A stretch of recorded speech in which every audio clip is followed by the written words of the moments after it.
সালটা ছিল ২০২৩। বড় ধরনের কর্মী ছাঁটাইয়ের মিশনে নেমেছিল ডিজনি কোম্পানি। সেই সময় চাকরি থেকে বাদ দেওয়া হয়েছিল প্রায় ৭,০০০ কর্মীকে। সম্প্রতি ঘোষণা এসেছে আবারও তাদের কর্মী ছাঁটাই করতে যাচ্ছে জনপ্রিয় ডিজনি কোম্পানি।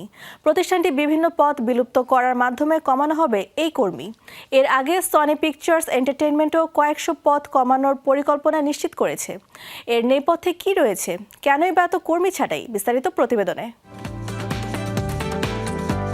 আসন্ন মাসগুলোতে প্রায় ১,০০০ কর্মী ছাঁটাই করতে যাচ্ছে ডিজনি কোম্পানি। প্রতিষ্ঠানটির বিভিন্ন পদ বিলুপ্ত করার মাধ্যমে কমানো হবে এই কর্মী।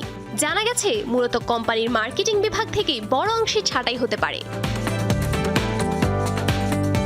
প্রায় ২,৩৩,০০০ পূর্ণকালীন ও খণ্ডকালীন কর্মীর এই বৃহৎ প্রতিষ্ঠানে কর্মী ছাঁটাইয়ের সিদ্ধান্ত নেওয়া হচ্ছে এমন সময় যখন নতুন প্রধান নির্বাহী কর্মকর্তা হিসেবে দায়িত্ব গ্রহণ করেছেন জশ ডেমারো। এর আগে ডিজনির এক্সপিরিয়েন্স বিভাগের চেয়ারম্যান ছিলেন তিনি। ফেব্রুয়ারির শুরুতেই প্রাক্তন প্রধান নির্বাহী বব আইগারের স্থলাভিষিক্ত হিসেবে নির্বাচিত করা হয় তাকে। ডিজনির পরিচালনা পর্ষদের সদস্যরা এবং আইগার সর্বসম্মতভাবে প্রধান নির্বাহী হিসেবে নিয়োগ দেন তাকে। ১৮ মার্চ আনুষ্ঠানিকভাবে দায়িত্ব গ্রহণ করেন তিনি। বিনোদন জগতে অনিশ্চয়তা, আন্তর্জাতিক অর্থনৈতিক চাপ, যুদ্ধ পরিস্থিতি এবং জ্বালানি তেলের মূল্য বৃদ্ধির মতো কারণগুলো সাম্প্রতিক সময়ে বড় বড় মিডিয়া কোম্পানিকে কর্মী কমানোর দিকে ঠেলে দিচ্ছে। এর আগে সনি পিকচার্স এন্টারটেইনমেন্টও কয়েকশো পদ কমানোর পরিকল্পনা নিশ্চিত করেছে। ১৯৯৮ সালে ডিজনিল্যান্ডে কর্মজীবন শুরু করেন জশ ডেমারো।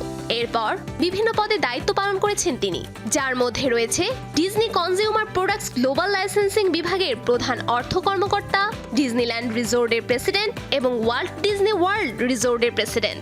২০২০ সালের মে মাসে পার্কস, ক্রুজ, কনজিউমার প্রোডাক্টস এবং ওয়াল্ট ডিজনি ইমাজিনারিং বিভাগের প্রধান হিসেবে উন্নীত হন তিনি।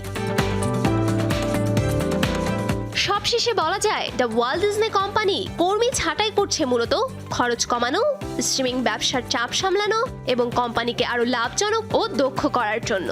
তবে ডিজনির ভবিষ্যৎ কোন দিকে এগোচ্ছে সেটি এখন দেখার বিষয়। Safura Afrin, showbiz tonight.